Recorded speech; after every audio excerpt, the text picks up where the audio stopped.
everyone, Anders, mind the shift. Yes, I am standing in a different room than I normally do, and I have this world map behind me here, which I often use as a backdrop when I record episodes. A couple of weeks ago, I had this wonderful conversation with Kajsa Ekis Ekman, leftist, feminist writer and journalist. And some of you may have heard it and seen it. It's episode 59.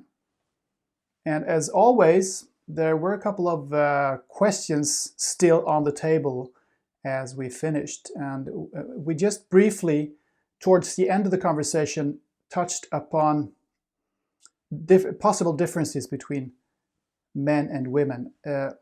Generally the topic was the new view on gender and sex that is spreading, originating in the transgender community, but now spreading to all sorts of political and social arenas. And briefly, it entails that you are the sex, the gender that you feel you are, no matter what you have between your legs. And this has some unwelcome and problematic consequences, not least for the struggle for gender equality. I mean, how to note if there is discrimination going on towards women or men, for that matter, if we don't know the gender, because there is now talk of scrapping gender even in documents like passports. Anyway, towards the end of the conversation, we briefly touched upon the question of whether there are any differences between men and women apart from the apparent differences, biological differences, the bodies, which is one would think a pretty innocent subject, but it turns out it's pretty controversial actually. We talked a little bit about it, but what I wanted to ask a little bit more about was, and that's why I'm taking the opportunity of doing it now, was to discuss a little bit differences or possible differences in sexuality, and the Me Too movement and what that revealed and did not reveal. And I pondered this a lot when that happened, back in 2017, and I've pondered it before and also after. It's all very interesting to me. What was clear, I think, from the very beginning of that movement was that Me Too was basically about men sexually harassing women. And what was very clear from the beginning was that it was very difficult, to talk about these harassments, these sexual harassments, in terms of sexuality. The narrative was that it was something else. It was seen as an abuse of power, which it clearly was in many cases. But why so often express this abuse of power in sexuality, in sexual ways? And why is it so uncommon among women of power, of whom there are not so few these days? There are quite a few women actually that have power. Why is it so uncommon among these people, those women, to abuse power in the exact same way as men supposedly do them?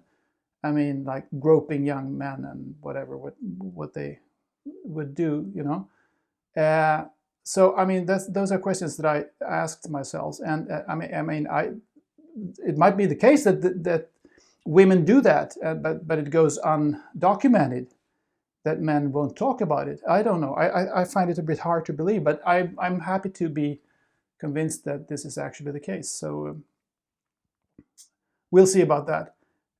The catch-22 here is,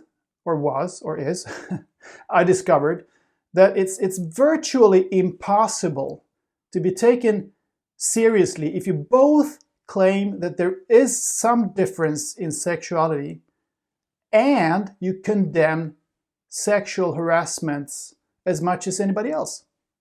It is as if, it has to be either or. That seems to be the narrative, it has to be either or. It is as if any hint at biological differences beyond the physically obvious equates, a defense of male filth. from a materialistic point of view, it's understandable if people think it would be easier to do away with discrimination and harassment if it all were a social construct, the differences between the sexes. It's just a social construct.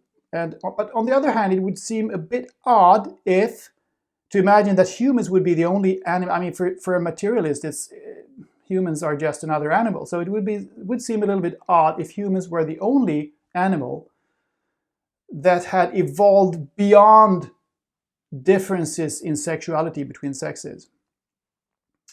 So in my experience and my reasoning, this is the conclusion of this little vlog here. In my experience, as well as in my reasoning, and I've been reasoning to myself about these things for many years, so this is just not something I pick out of my pocket, so to speak, tell me that sex drive can be just as powerful in women as it can be in men, no question about that. But I've reached a conclusion that sexuality expresses itself slightly differently in the different sexes. And it does so saliently, I think, in two ways. One, it is on average easier for women than it is for men to shut off sexuality and turn it on at will.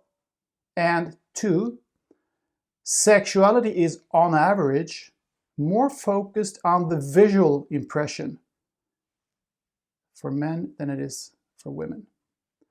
Two differences there, possibly small, but salient enough that they could cause some of the conflicts that arose, during the Me Too movement.